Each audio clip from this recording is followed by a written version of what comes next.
Good morning, fellow Toastmasters, Madam Toastmaster, and welcome guests. Does anybody know the difference between a teacher and a mentor? A teacher gives us information and teaches us facts, while a mentor helps us grow into the best version of ourselves. Now close your eyes for a moment and think of a mentor in your life. What did they mean to you? Do you think of them from time to time? Do they hold a special place in your heart? I know mine do. I was fortunate enough to have two mentors in my life who profoundly shaped me during my time in architecture school. These two men not only taught me how to design structures, but they also taught me how to think outside of the box, how to persevere, and how to trust myself. I'm going to take you through my mentorship journey in chapters. The cube. My first mentor was my professor from my very first semester of architecture school. We were wide-eyed freshmen, enthusiastic, eager to learn, and naively unaware of the long road ahead. This professor was dry, rigid, logical. He embodied the core philosophy of our school, the cube. You see, in architecture, the cube is everything. It is, no matter which way you cut it, it makes sense. Horizontally, vertically, it has ideal proportions. It embodies logic, structure. It is timeless.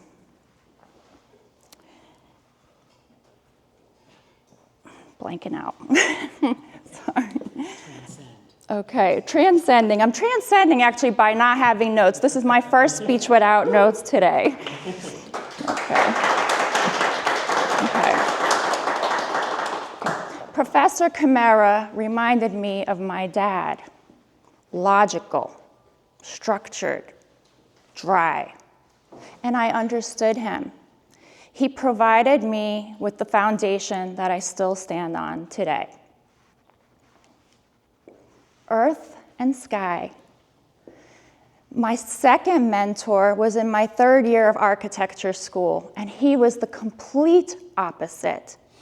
Where the cube was about structure, Professor Asaro was about earth and sky.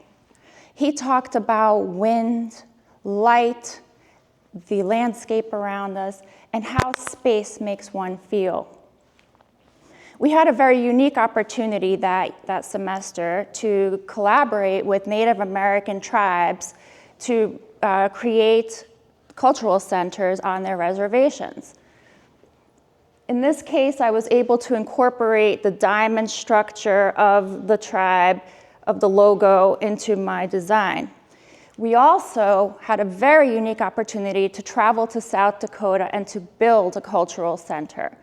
And when I stood there in endless land and sky, I finally understood what Professor Asaro was teaching us, that architecture extends beyond the cube.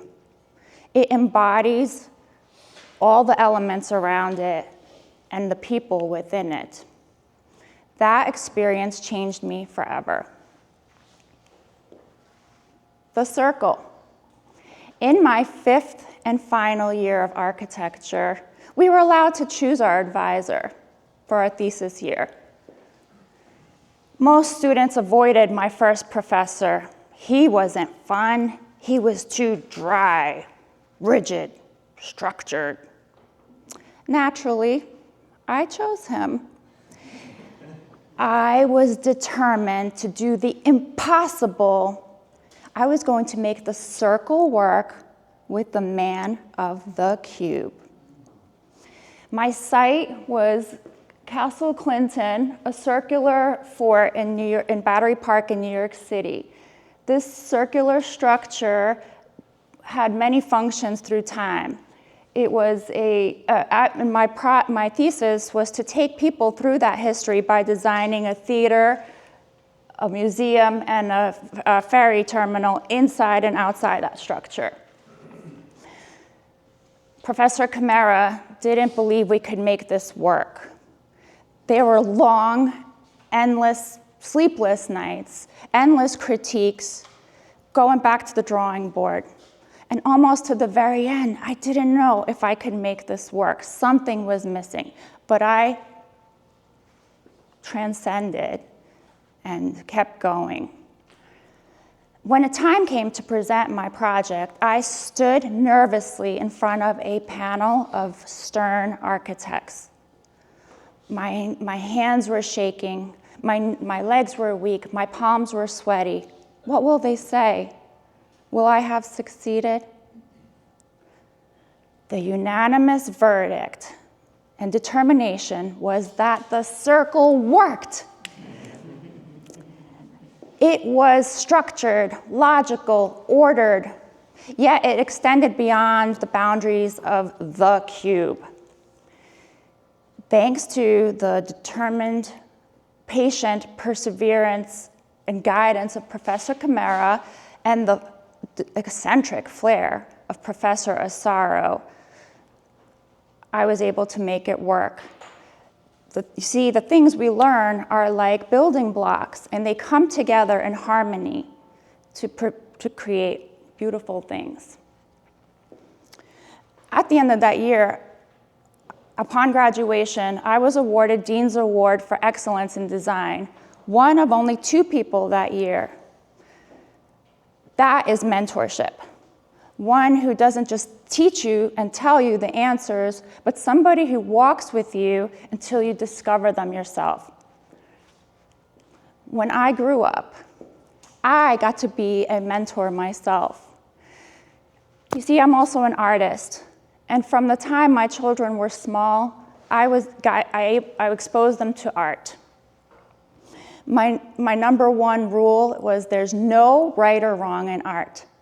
Although there are foundations, art should be free, uninhibited, and you should speak from your heart. Our daughter is now 19 years old and studying graphic design at the University of Florida. She is brilliant, does brilliant work, and is an award-winning artist. This is actually her work that she had given to me. I am very grateful for the opportunities that my mentors have given to me and how they have shaped me. I'm also grateful that I could pass those gifts forward. Now close your eyes once again for a moment and go back to that mentor you thought of at the beginning. What impact did they have on your life? Perhaps you would thank them for it. And now ask yourself, who will I shape next? Because mentorship, you can open your eyes, because mentorship isn't just about receiving. It's something we pass forward. And as mentors, we receive a lot more than we give. Thank you, Madam Toastmaster.